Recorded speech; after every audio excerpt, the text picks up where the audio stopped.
Siddhartha Gautama was born into a life of privilege and opulence, surrounded by the finest things life could offer. He was the son of a king, destined to inherit a kingdom and all its grandeur. His father, King Suddhodana, shielded him from the harsh realities of the world, ensuring he knew only comfort and joy. I lived within the palace walls, surrounded by luxury and pleasure, never wanting for anything. I had every comfort imaginable, from the finest foods to the most exquisite clothing. Beautiful gardens and lavish entertainment filled his days, creating a world of endless delight. The king intended for Siddhartha to become a powerful ruler, well versed in the arts of governance and warfare. He believed that exposure to suffering would lead his son to become a religious seeker, something he wanted to avoid. Therefore, he kept Siddhartha unaware of the hardships faced by ordinary people, isolating him within the palace. My son must grow up believing that life is nothing but ease and abundance, free from any form of suffering. He must be shielded from the sight of old age, sickness and death to preserve his innocence and happiness. This sheltered existence, however, could not last forever, as the world outside the palace walls was ever-changing. Destiny, it seemed, had other plans for the young prince, plans that would take him far beyond the palace. A seed of discontent began to grow within Siddhartha, a longing to understand the world beyond his sheltered life. He yearned for a deeper understanding of life's true nature, a quest that would eventually lead him to enlightenment. One day, Siddhartha ventured outside the palace walls, stepping into a world he had never known. His father could no longer keep the harsh realities of life hidden from him, despite his best efforts. On these excursions, the prince encountered sights that shook him to his core, leaving him deeply troubled.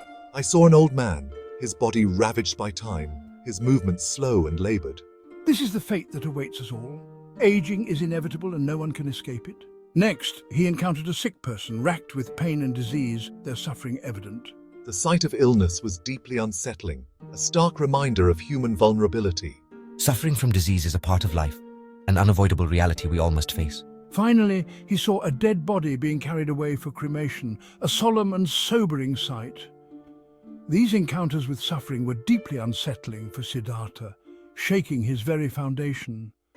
He realized that old age, sickness, and death were inevitable parts of life, unavoidable and universal. The sheltered world he knew crumbled around him, revealing the harsh truths of existence. These sights filled him with a profound sense of unease, a deep and lingering discomfort. He questioned the meaning of life in the face of such suffering, seeking answers to the mysteries of existence. Troubled by his newfound awareness, Siddhartha encountered a wandering ascetic. The ascetic's serene demeanor captivated the prince. Who are you and what path do you follow? I am a seeker of spiritual liberation from suffering. Through meditation and renunciation, I seek enlightenment. Siddhartha engaged the ascetic in conversation. He learned about the pursuit of spiritual liberation from suffering. The ascetic's words resonated deeply within him. They offered a glimmer of hope amidst the despair he felt. That night, I made a life-altering decision. I resolved to leave the palace and my life of luxury behind. I chose to seek enlightenment and a way to end suffering. This act of renunciation became known as the Great Departure. Siddhartha was determined to find the truth about life and death. Siddhartha exchanged his princely robes for the simple garments of an ascetic. He wandered the forests and valleys of India. He sought guidance from various teachers and gurus. He immersed himself in rigorous meditation and severe self-discipline. I believed that by denying my physical needs, I could attain enlightenment. Years passed, and Siddhartha became known for his extreme asceticism. He subjected himself to harsh practices, reducing himself to near starvation. He pushed his body and mind to their absolute limits. However, enlightenment remained elusive. This path of self-mortification is not the answer. It only leads to more suffering.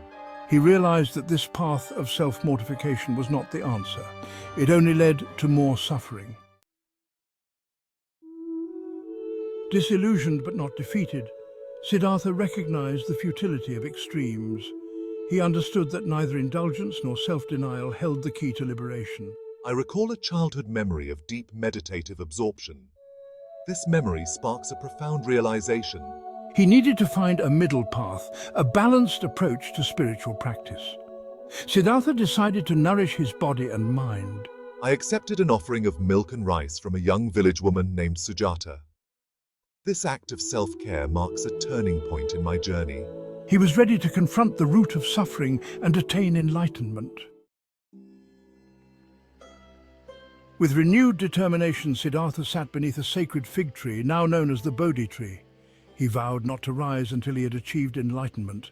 I delved into deep meditation, confronting the nature of my own mind. As he sat there, he faced numerous temptations and obstacles. Mara, the personification of desire and delusion, assailed him with fear, doubt, and sensual distractions.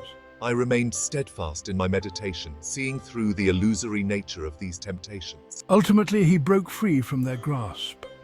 After 49 days of continuous meditation on the full moon of May, Siddhartha attained enlightenment. I have awakened to the true nature of reality. He became the Buddha, the awakened one. He had discovered the path to liberation from suffering. He was filled with compassion and wisdom, ready to share his insights with the world. The Buddha's enlightenment centered around the Four Noble Truths, a profound realization that transformed his understanding of life.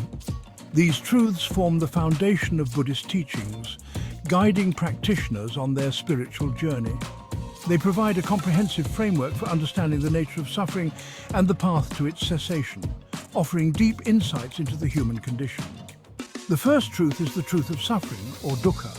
Life inevitably involves suffering, an inescapable part of the human experience. Birth, aging, sickness, death, and not getting what we want are all forms of suffering, affecting everyone regardless of status or wealth. The second truth is the truth of the cause of suffering, or samudaya. Suffering arises from attachment and craving, our desires and clinging to transient things. We cling to impermanent things, leading to dissatisfaction and pain, as nothing lasts forever.